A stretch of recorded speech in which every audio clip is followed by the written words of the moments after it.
Hi అండి, అందరికీ నమస్కారం. ఈరోజు మనము ఒక ముగ్గు వేసుకుంటూ స్టోరీలోకి వెళ్దామండి. స్టోరీలోకి వెళ్ళే ముందు మనము చాలా రోజులు హాస్టల్లోనే ఉంటాం కదండి. చదువుకునేటప్పుడు హాస్టల్లో ఉన్నప్పుడు ఆ హాస్టల్ లైఫ్ ఎలా ఉండిద్దో ఈ చిన్న కథలో తెలుసుకుందామండి. స్టోరీలోకి వెళ్ళే ముందు ఛానల్ని లైక్ చేసి, షేర్ చేసి, సబ్స్క్రైబ్ చేసుకోండి. క్లియర్ చేయకుండా వెళ్ళిపోదాము. రవి, కిరణ్, మహేష్, సందీప్ నలుగురు డిగ్రీ ఫస్ట్ ఇయర్ అండి. కాలేజీ హాస్టల్ రూమ్లో ఉండేవాళ్ళు. మొదట్లో అందరూ బాగానే ఉండేవారు, కానీ నెల తిరిగేసరికి అసలు కథ అక్కడ మొదలైంది. రవి టేబుల్ మీద ఎవరు పుస్తకాలు పెట్టకూడదు, కిరణ్ ఛార్జర్ ఎవరైనా వాడితే గొడవ పెట్టుకునేవాడు, మహేష్ తినుబండారాలు ముట్టుకుంటే అరిచేవాడు, సందీప్ రాత్రి 2 వరకు ఫోన్లో సినిమాలు, పాటలు. మిగతా ముగ్గురికి నిద్ర ఉండేది కాదు. అడ్జస్ట్ అవ్వండి అంటే హాస్టల్ అంటే ఫ్రీడమ్ అనేవాడు. రూమ్ క్లీనింగు, బాత్రూమ్ కడగడం, వాటర్ క్యాన్ తేవడం వంతుల వారీగా చేద్దామంటే అందరూ తప్పించుకునేవారు. నాకు ఎగ్జామ్ ఉందని రవి, నాకు ఒంట్లో బాగలేదని కిరణ్. చివరికి రూమ్ అంతా చెత్తగా, బట్టలు ఎక్కడ పడితే అక్కడ, తినేసిన ప్లేట్లు ఎక్కడంటే అక్కడ ఉంటాయి. దోమలు, బొద్దింకలు అన్నీ వచ్చిండేవి. వార్డెన్ వచ్చి చూసి ఇది పందులు కొట్టులా ఉంది అని తిట్టాడు. 1000 రూపాయలు ఫైన్ కట్టించాడు.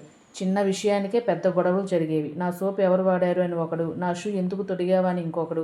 మెల్లగా రవి, కిరణ్ ఒక గ్రూప్ అయ్యారు. మహేష్, సందీప్ ఇంకో గ్రూపు. మాట్లాడుకోవడం మానేశారు. ఒకే రూమ్లో ఉంటూ శత్రువుల్లా బతికారు. చదువు మీద ధ్యాస లేదు. అందరికీ మార్కులు చాలా తగ్గిపోయాయి. ఒకరోజు అర్ధరాత్రి సందీప్ ఫోన్లో గట్టిగా మాట్లాడుతుంటే రవికి కోపం వచ్చి ఫోన్ లాక్కొని విసిరేశాడు. స్క్రీన్ పగిలిపోయింది. ఇద్దరికి కొట్టుకునేంత గొడవైంది. వార్డెన్ వచ్చి అందరినీ పిలిచాడు. మీ నాన్నలు కష్టపడి ఫీజు కడుతున్నారు, మీరు ఇక్కడ చదువుకోవడానికి వచ్చారా, గొడవ పడడానికి వచ్చారా? ఒక కంప్లైంట్ ఇంకోసారి వస్తే నలుగురిని హాస్టల్ నుంచి పంపించేస్తా. అప్పుడు మీ సర్టిఫికేట్ మీద బ్యాడ్ కండక్ట్ అని పడుతుంది. ఏ కాలేజీ, ఏ కంపెనీ మిమ్మల్ని తీసుకోదు. ఆ మాట నలుగురు గుండెల్లో గుచ్చుకుంది.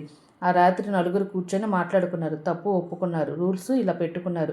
రాత్రి 10 తర్వాత ఫోన్ సైలెంట్లో ఉండాలా. వంతుల వారీగా రూమ్ క్లీనింగ్ చేసుకుందాం. ఒకరి వస్తువులు ఇంకొకరు అడిగి వాడుకుందాం. చదువుకునే టైంలో డిస్టర్బ్ చేసుకోకూడదు. నెల తిరిగేసరికి రూమ్ మారిపోయింది. క్లీన్గా, ప్రశాంతంగా ఉంది. నలుగురు కలిసి చదువుకున్నారు.